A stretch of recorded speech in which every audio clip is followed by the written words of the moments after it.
Je propose de passer la parole tout de suite à Anne Durand ou Christine Noireau-Beauval pour réagir et notamment nous faire part peut-être du travail que vous allez engager sur une ville d'une autre région, puisqu'on était beaucoup tourné vers l'Aquitaine jusqu'à présent, qui est la ville de Tonnerre, en Bourgogne, qui est dans une situation aussi difficile en termes d'évolution. Et donc on vous laisse la parole. Nous on intervient aujourd'hui en équipe, toutes les deux, et avec la ville de Tonnerre, et aussi également avec un laboratoire de cette école, qui est le laboratoire EFCO. Et cette histoire, c'est un peu une rencontre entre nous, mais c'est aussi une conjonction de différents facteurs qui sont liés à toutes les problématiques qu'on a entendues à l'instant, liées au commerce, liées au tourisme, liées à la mobilité, à l'automobilisme, etc. Je vais déjà commencer par ma propre histoire. Donc moi, j'ai effectivement travaillé au pavillon de l'Arsenal. Au pavillon, en fait, je m'occupais de faire de la recherche, donc sur des sujets divers et variés. À partir de cette recherche, on interroge les acteurs, etc., sur des sujets d'architecture, d'urbanisme, d'histoire. Et puis, on fait des expositions et de la médiation dans un lieu. Et puis, on reçoit des gens qui viennent voir ces expositions et on leur explique plein de choses sur ces lieux qui sont des territoires de projet dans Paris, en France, partout. Et puis un jour, certaines de ces délégations, de plus en plus, étaient pressantes et nous disaient « Bah oui, mais en fait, vous nous montrez des lieux, mais en fait, on n'y va pas sur ces lieux. » Et c'est vrai que même nous, en travaillant dessus, il faut bien avouer que parfois, on n'y allait pas non plus. En fait. Et on travaillait dessus, mais sans jamais y être allé. Et donc, on avait une vision qui était très périphérique et globale. Moi, je suis historienne, donc je suis capable de mobiliser des savoirs pour vous parler de plein de choses. Mais c'est vrai qu'on n'allait pas sur ces lieux-là. Donc, en 2014, et ça, c'est un peu la suite de l'histoire, j'ai monté une société qui fait des visites de médiation autour, qui fait des conférences où on va sur les lieux en question et on montre aux gens. Et au début, on était incubés, donc on a été incubés par le Welcome City Lab et on a été identifiés comme société événementielle de tourisme. Et puis en fait, très vite, on n'était pas une société événementielle de tourisme, en fait, on était une société où on formait des élus, des gens issus de la recherche scientifique, des architectes, des urbanistes, etc. Pourquoi ? Parce qu'en fait, on s'est aperçu que cette vision globale des territoires de projet, même ceux qui intervenaient sur ces territoires, ils ne l'avaient pas forcément. Et donc, toute cette activité, ça nous a amené à comprendre toutes les articulations politiques, scientifiques, historiques, économiques, etc., de plein de ces territoires de projet dans lesquels on vit, et qui soulèvent les problématiques qu'on voit émerger aujourd'hui. Et puis suite à ça, j'ai fait un bouquin aussi, qui était à l'origine censé être un bouquin de ces fameux territoires de projet, qui sont comme Clichy-Batignolles, le Front de Seine, etc., qui font partie aussi de l'héritage de l'architecture et de l'urbanisme du XXe et du XXIe siècle. Et le postulat de départ était de dire, l'article de Stéphane traitait très bien de la politique d'urbanisme des 50 dernières années, c'était de dire qu'en fait, en constatant les méthodes qu'on utilise aujourd'hui en urbanisme, en architecture, ce sont des héritages aussi de ces méthodes des années 50 et des années 70.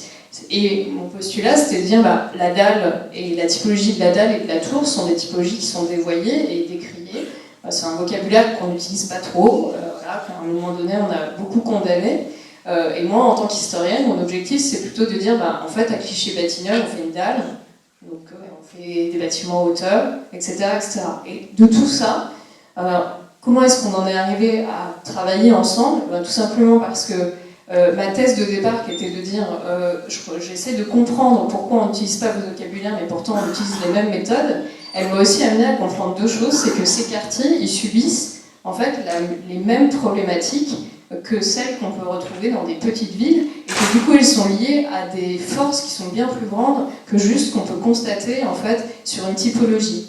Et donc à la Défense, quand je fais visite à la Défense, j'explique que les premiers bâtiments de logement de la Défense, en fait, il y avait des petits commerces en rez-de-chaussée. Et on dit oui, mais on ne pensait pas à l'humain, à l'échelle humaine. Si, en fait, les architectes réfléchissaient en concevant ces petits commerces pour qu'il y ait une place avec qui est l'esprit de la place du village, un marché, etc. Et pourtant, ça n'a pas marché. tous ces commerces ont été en déshérence. Pourquoi? Parce qu'après, c'est des quartiers qui sont construits dans les années 50 et que dans les années 70, on implante les premiers centres commerciaux. Et que ces centres commerciaux, ils ont aspiré toute cette activité, qu'on soit sur une dalle, qu'on soit dans un petit village, etc. Et idem pour la mobilité, c'est pareil. Donc cette conception absolue, où on imagine le triomphe de la voiture, c'est une chose, mais il y a aussi un autre aspect dans la voiture qui est l'automobilisme. Et là, c'est quelque chose qui est bien plus philosophique que juste l'aspect, et c'est aussi un des aspects des Gilets jaunes, c'est cet esprit de la liberté que procure la voiture. Voilà. Et donc ce sont des sujets qui se sont greffés les uns à côté des autres. Et autour de ça, donc sur cet ouvrage, Jean-Baptiste Marie, qui s'occupe du PUCA, a fait la préface de l'ouvrage et m'a dit « Écoute, on relance un appel à manifestation d'intérêt sur les petites villes et je pense que tu aurais intérêt à t'impliquer dedans parce qu'en fait, c'est les méthodologies qu'on met en place pour essayer de faire comprendre à un aménageur comment est-ce qu'il doit faire une programmation solide pour réaménager un cadre de vie. En fait, ce cadre de vie et cette programmation, elles peuvent s'appliquer à des échelles beaucoup plus petites ou à des échelles totalement variables. En fait, c'est la méthodologie qui est importante. Et donc c'est comme ça que je me suis retrouvée à collaborer aussi avec Anne, qui présentera son approche. Mais au début, c'était un peu une équipe, je me suis dit, mais pourquoi? Et en fait, aujourd'hui, ça fait complètement sens. Quand on a été rencontrer le maire de Tonnerre, ces méthodologies, on a tout de suite compris en quoi ça pouvait apporter quelque chose aux petites villes et que c'était pas une question d'être une petite, une moyenne, vous disiez si bien, ou 160 000 travailleurs à la Défense. L'idée, c'était d'essayer de comprendre comment est-ce qu'on pouvait redynamiser, c'est quoi l'esprit de la place du marché, c'est quoi le citoyen. Moi, je me bats contre cette idée que nous sommes tous, et nous devons tous en avoir conscience, des consommateurs. Je vous invite à reconsulter ce que disait John Lefkin à ce sujet, et qu'on ne peut pas être que en demande vis-à-vis des collectivités, qu'à un moment donné, on doit aussi s'impliquer en temps et en plein d'autres choses, et ça, c'est vraiment fondamental. Voilà, et je laisse donc la parole à Anne pour présenter la suite. Oui, donc dans la poursuite de ce que vient de dire Christine, donc oui, c'est vrai que face à l'urbanisation de la planète, on a travaillé, moi j'ai beaucoup travaillé sur les métropoles, et aujourd'hui il y a un peu une urgence et puis une envie très forte face à ce déséquilibre des territoires, de se demander comment on peut agir sur ces petites villes, en effet, peut-être pas villes moyennes, mais petites villes. Et il y a tellement de choses à faire, et il y a un tel potentiel que aujourd'hui, voilà, l'idée c'est en effet ce qu'on se disait, de ne pas être consultant et d'arriver avec nos savoir-faire et d'être hors sol, mais vraiment de se dire quelles sont les méthodes pour fédérer des forces locales qui sont vraiment là, qui sont parfois des petits détails, parfois des choses très structurantes, et comment on peut réussir à mettre tout ça en place et à construire avec les habitants, avec les élus, avec tous les acteurs. Et j'espère que ce sera notre force de fédérer tous ces gens-là, parce que c'est important d'apporter un regard extérieur et d'imaginer, j'aime pas la notion de stratégie, mais il y a quand même un peu ça, de stratégie pour redynamiser. C'est pas un gros mot, stratégie. C'est pas un gros mot, mais très rapidement, ça amène l'idée un peu de marketing. Il y a quelque chose qui, à un moment donné, se lie. Quand on a présenté, en fait, quand on a commencé à discuter avec la maire de Tonnerre et son adjoint, c'est vrai que très vite, on leur a expliqué des notions qui étaient, en fait, si tous vos commerces sont fermés, mais déjà, on ne sait même pas où aller, il n'y a pas de signalétique dans la ville, il n'y a pas d'uniformisation des enseignes, il n'y a pas, en fait, voilà, de stratégie commerciale globale. Alors on ne peut pas aller jusqu'à... Enfin, je leur ai quand même expliqué qu'on pouvait aller, en poussant le trait jusqu'au bout, jusqu'à une logique de fonds marketing, à dire, voilà, on a une structure qui porte les commerces, etc. Mais en gros, travailler sur ces notions d'uniformisation des commerces, de proposer... Enfin, c'est pas juste le commerce à fermer, et on fait venir quelqu'un qui va rester ponctuellement, etc. L'idée, c'est d'avoir une vraie programmation où on essaie de leur expliquer que cette programmation, elle doit durer dans le temps et elle doit être structurée sur des choses qui sont déjà faites. Parce qu'ils avaient déjà plein d'éléments. Quand on est arrivé, ils avaient déjà fait plein de choses, mais dire, ils avaient presque fait trop de choses et ils n'avaient pas réussi à se focaliser sur les quelques éléments un peu structurants qui permettaient de définir une programmation avec une image de marque. Vous disiez très justement tout à l'heure, et c'est exactement ce qu'on leur a dit, c'est pourquoi on vient à Tonnerre. Si je viens à Tonnerre, pourquoi en fait? Et la réponse à pourquoi, ça ne peut pas être 20 réponses différentes en fait. Ça doit être 2 ou 3 éléments structurants. Et l'idée de cette programmation, c'est de leur donner ces éléments structurants. Juste une parenthèse, la stratégie, c'est un art de mouvement. Ça n'a rien à voir avec le marketing ou le commerce. Un art de mouvement, c'est définir un territoire et savoir comment on va appréhender ce territoire. Tout à fait. Donc il n'y a rien de méchant à dire ça. Non, mais il n'y a rien de méchant, et d'autant plus, enfin, vous disiez Stéphane que je travaille sur la mutabilité, et la mutabilité pour moi c'est pas transformer un espace en un autre, c'est vraiment, ça dépasse le support spatial, c'est vraiment un état d'esprit qui s'inscrit complètement dans ce processus, à la fois dans le mouvement, donc savoir être un peu dans la projection et dans le futur, mais être aussi au moment du temps présent avec les habitants, avec les usagers. Et donc c'est cette double temporalité qu'il faut savoir appliquer et avec quels outils on va projeter pour mêler ces différentes temporalités et agir, parce que hier on a encore rencontré Madame la maire qui dit « Ok, moi je veux bien travailler, on travaille ensemble, etc. » Et moi, les études et tout ça qui s'accumule, et les cabinets, je veux plus, j'en veux plus. Je veux agir et je veux agir avec tout le monde et voilà, être dans le mouvement, en effet. C'est vrai que c'est ce qu'on lui disait hier, on disait mais c'est très simple, c'est-à-dire que là, première action, vous êtes la ville du Chevalier d'Éon. Et ben on va faire un parcours du Chevalier d'Éon que vous vendez à l'Office du tourisme. Il n'y a pas 10 parcours, il y en a 2. Il y a le parcours à vélo du canal de Bourgogne et il y a le parcours du Chevalier d'Éon. Et une fois par an, il y a le festival de musique médiévale avec le Chevalier d'Éon, que sais-je, etc. Et voilà, et c'est vrai que c'est aussi, je trouve que ce qui est intéressant, c'est aussi ce que l'exemple que vous citiez par rapport aux commerçants, les tables dans la rue et tout. Elle nous disait, elle nous dit « Ah oui, mais quand même, on a une patinoire, et on fait la patinoire une fois par an, et ça marche. » Mais sauf que, en fait, ça leur demande beaucoup d'efforts, finalement, ça marche pas si bien que ça, et ça s'adresse pas à tout type de public. Et alors, eux, en plus, ils ont vraiment, pour vous donner quelques chiffres, Tonnerre, alors, on parle pas de 30 000 habitants, on parle de 4 700 habitants. Au maximum, dans les années 70, c'était 6 800. Voilà, mais pourtant, ils ont un patrimoine architectural extrêmement riche, et à l'inverse, ils ont 0, alors parler de moyens, etc., mais eux, ils n'ont aucune classe moyenne. C'est-à-dire qu'ils ont soit des CSP+, qui viennent de Paris, qui font un peu de la villégiature dans des anciens hôtels particuliers, soit ils ont des très très pauvres. Et entre les deux, ils ont une population très très vieillissante, mais un lycée.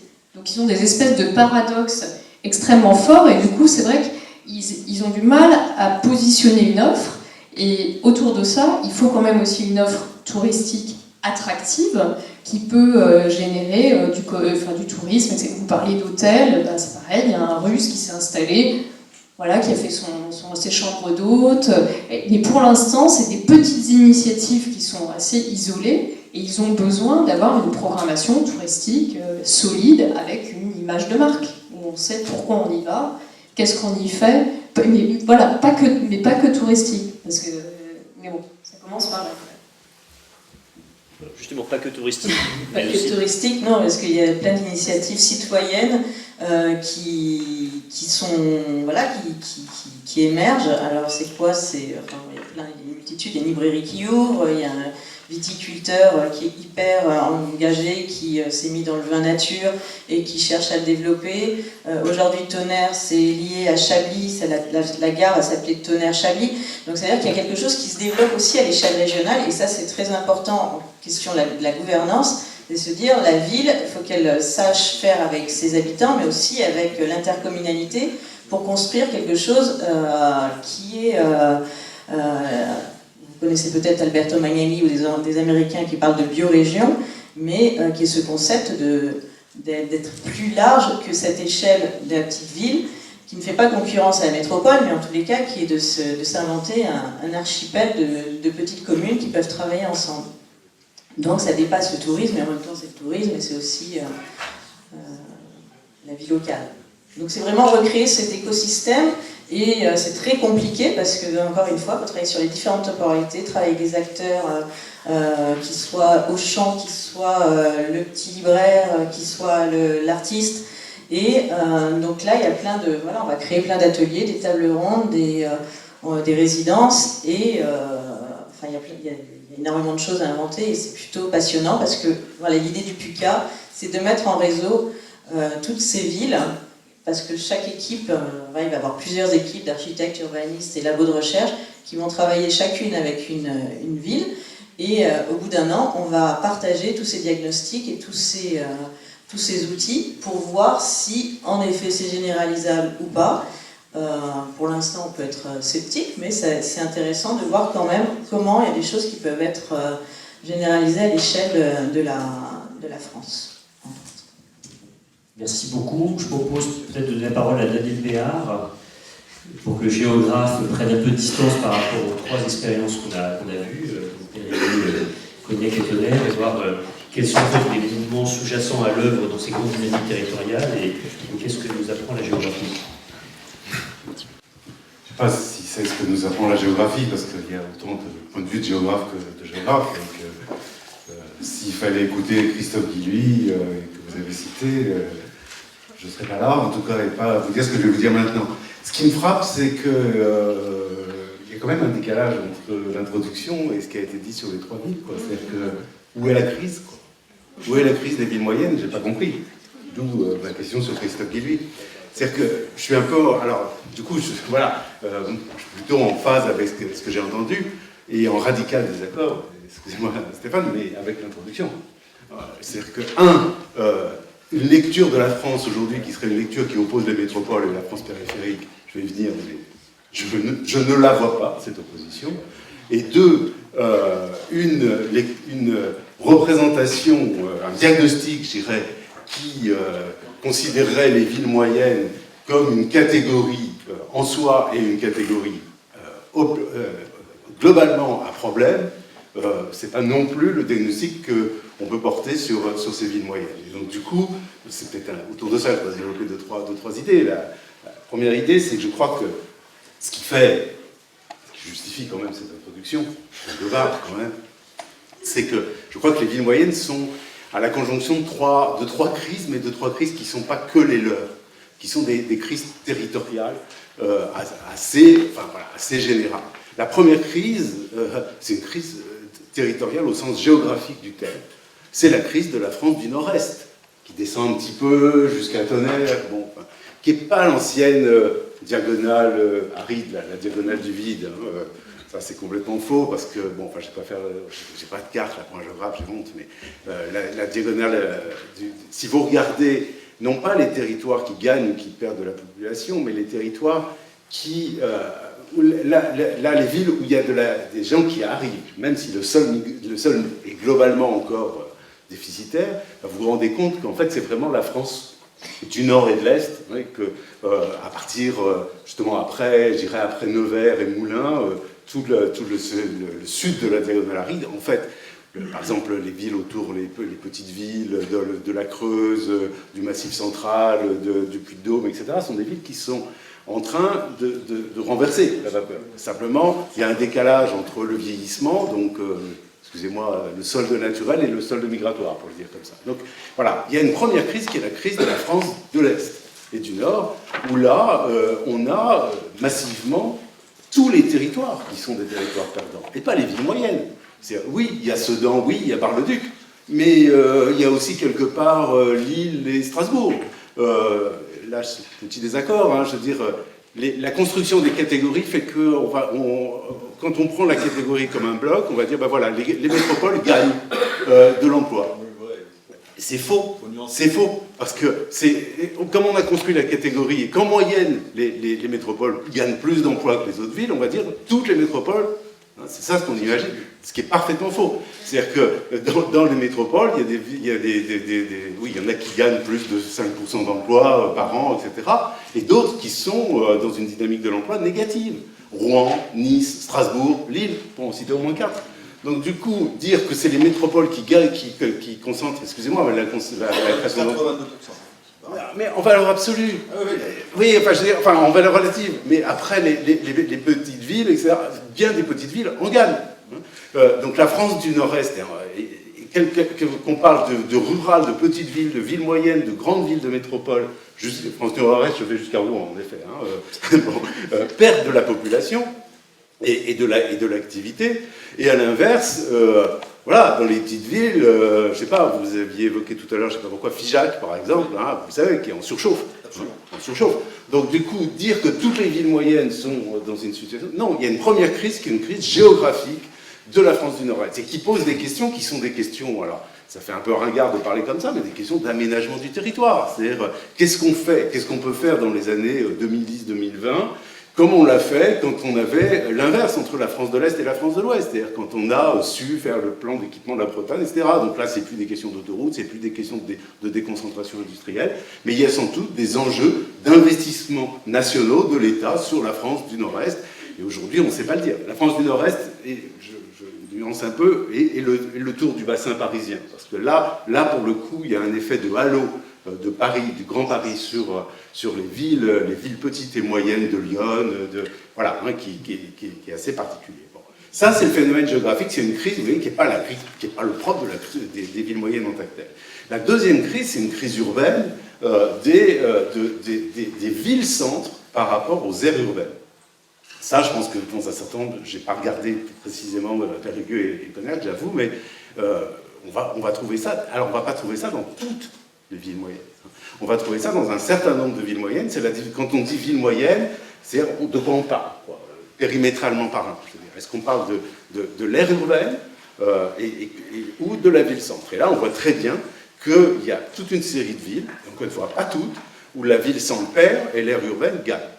Puisqu'on parle beaucoup de la Nouvelle-Aquitaine, moi je travaille beaucoup sur le sud, excusez-moi, pas le nord, mais Pau. Pau, c'est la caricature de ça.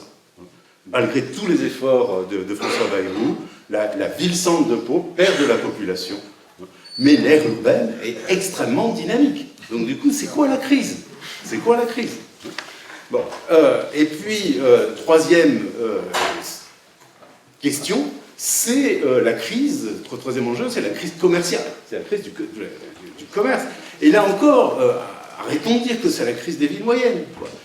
La question de la fragilité commerciale des territoires, c'est la question de la suroffre, hein, de la bulle, on peut dire comme ça, de la bulle économique qui s'est créée depuis 15 ans, que les gens de l'Institut de la ville et du commerce, je pense à mon collègue à l'université, Pascal Madry, explique très bien. Hein, c'est-à-dire que quand on a gagné à peine 2 points de consommation en 10 ans, on a augmenté les surfaces de 20%.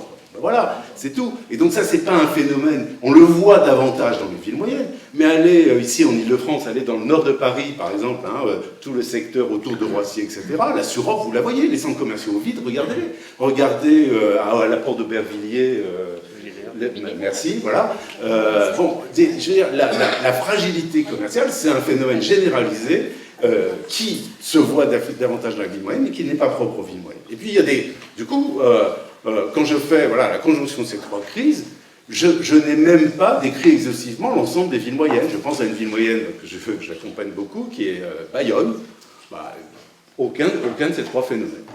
Bayonne, attractivité démographique, dynamique de l'emploi, dynamique du commerce, pas de gros écarts entre le centre-ville, la ville-centre et son agglomération.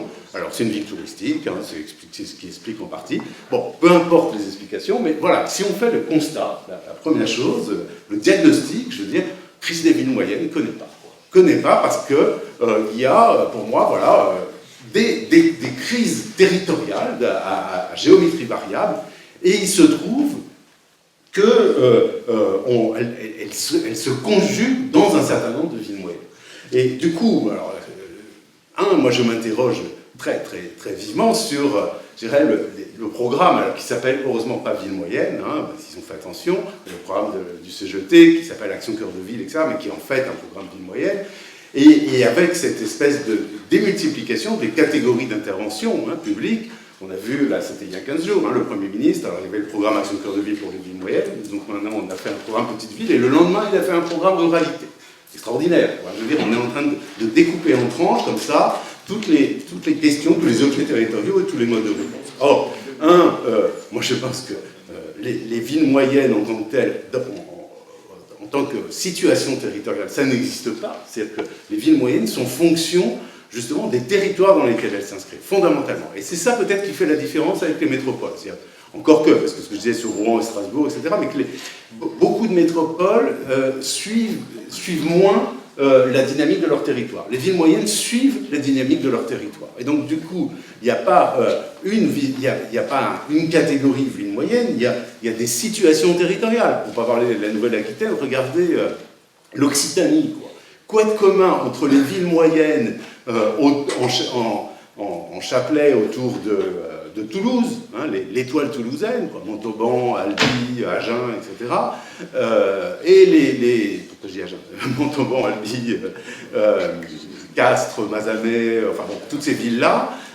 Et regardez les villes moyennes du ruban languedocien, Béziers, Nîmes, etc. Ça ne fonctionne pas du tout de la même manière, ce n'est pas les mêmes situations, parce que le rapport à chacune à la métropole est différent. Et puis troisièmement, les villes comme Mende, enfin, Rodez, etc. Enfin, bon, il y a au moins 3 types de situations de villes moyennes. Si on prend l'Occitanie, et on pourra faire le même exercice en Nouvelle-Aquitaine. Donc, du coup, penser l'action publique sur une catégorie qui n'existe pas parce qu'elle est fondamentalement dépendante des territoires dans lesquels elles s'inscrivent, me semble vraiment extrêmement discutable et éminemment dangereux. Alors d'autant plus, et c'est peut-être un peu provocateur vis-à-vis des élus qui sont là, mais que, à mon avis, les villes moyennes sont, du point de vue de l'action publique, ne sont pas des villes, comme on disait tout à l'heure, déshéritées, oubliées, négligées par l'action publique. Bien au contraire, on peut dire que, historiquement, les villes moyennes, de manière récurrente, alors il n'y a jamais eu, depuis les années 70 et les piscines tournesol et les rues piétonnes, il n'y a pas eu de programme dédié villes moyennes, mais de fait, les investissements publics sur les villes moyennes sont conséquents. Moi, j'ai fait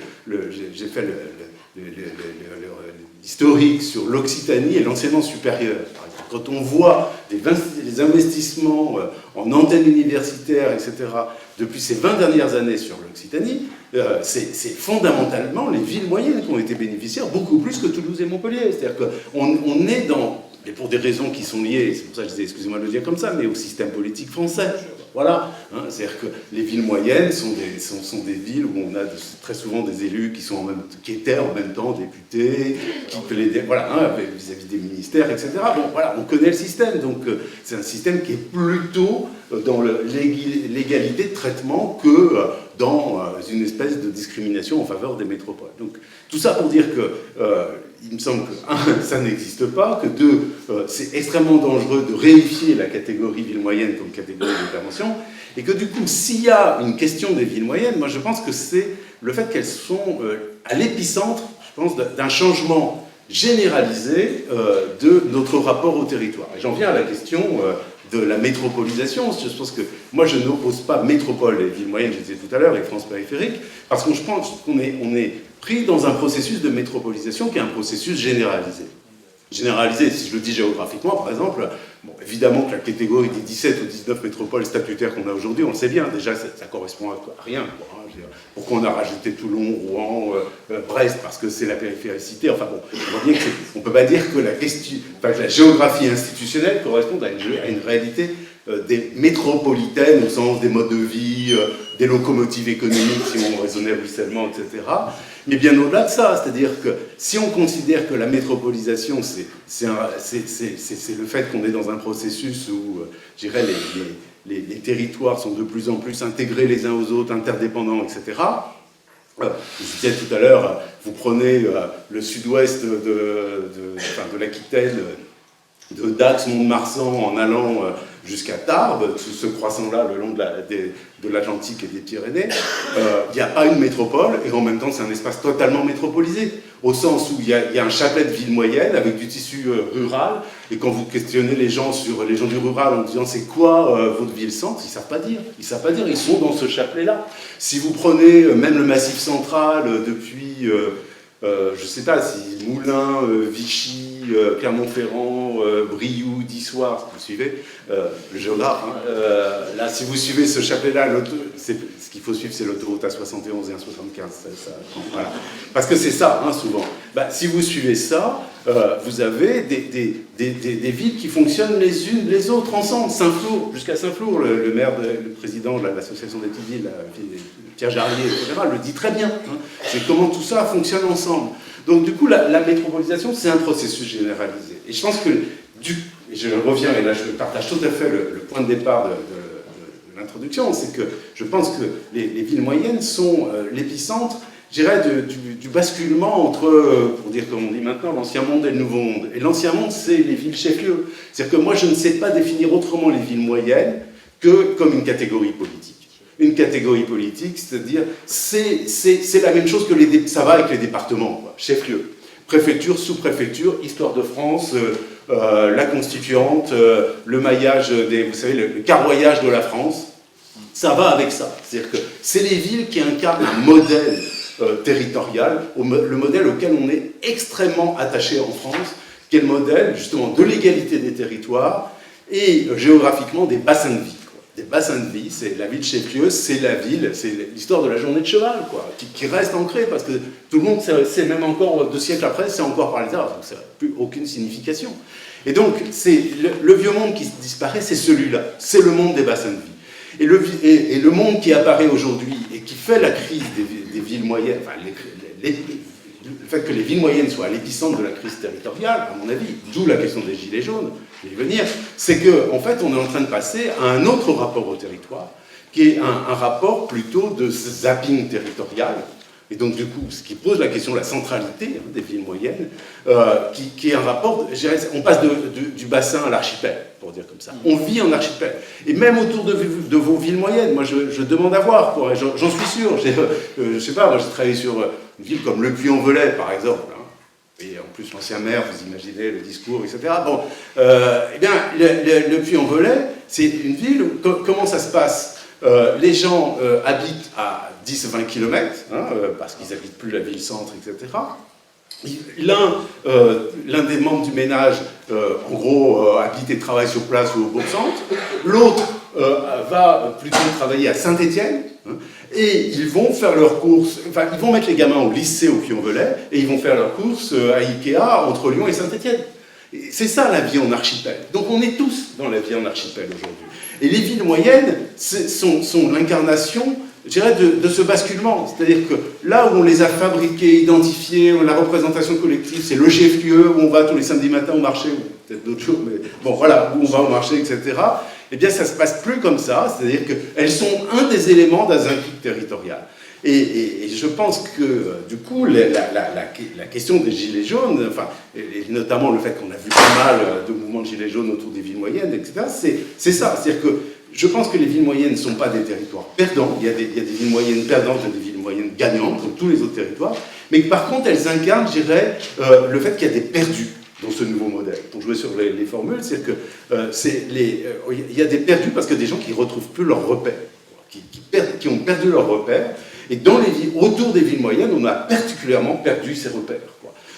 Et les gilets jaunes, c'était ça. Moi, j'avais fait un papier dans l'IB disant la France des ronds-points enterre la France des territoires. On n'a jamais autant parlé des territoires qu'aujourd'hui. Hein, tous les politiques, excusez-moi, ont ce mot à la bouche, la France des territoires, etc. Bon, alors que les territoires, on sait plus ce que c'est. On sait plus ce que c'est la France des territoires. C'est-à-dire que les territoires au sens d'une société inscrite sur un périmètre qui fait communauté, ça n'existe plus. Ça n'est plus ça. Et c'est bien pour ça qu'on parle de la France des territoires. Pour se raccrocher aux branches d'un modèle qui est en train de disparaître. Donc voilà, je pense que la question du coup je vais terminer là-dessus, la question des villes moyennes, en perspective, en positif, c'est comment les villes moyennes basculent, quelle place elles pourraient avoir dans ce nouveau modèle des archipels, des interdépendances territoriales, etc., des systèmes, pour parler un peu jargon. Et là, pas de problème. Chacune peut trouver sa place, et c'est un peu ce que vous avez raconté. Et après, c'est des jeux d'alliance, d'organisation. C'est pas la même chose quand on est Albi à côté de Toulouse, Nîmes à côté de Montpellier et Rodez. Hein, voilà, il y a 3 situations qui sont trois façons de jouer des alliances territoriales et on voit bien que les maires s'en débrouillent. La façon dont Albi, pour moi c'est assez emblématique, a joué entre centralité locale, interdépendance avec Toulouse, sur les questions universitaires, sur les questions culturelles, avec ce qu'ils ont joué sur le patrimoine UNESCO, etc. On voit très bien qu'il faut jouer sur plusieurs registres à la fois. C'est-à-dire qu'on n'est plus la ville-centre.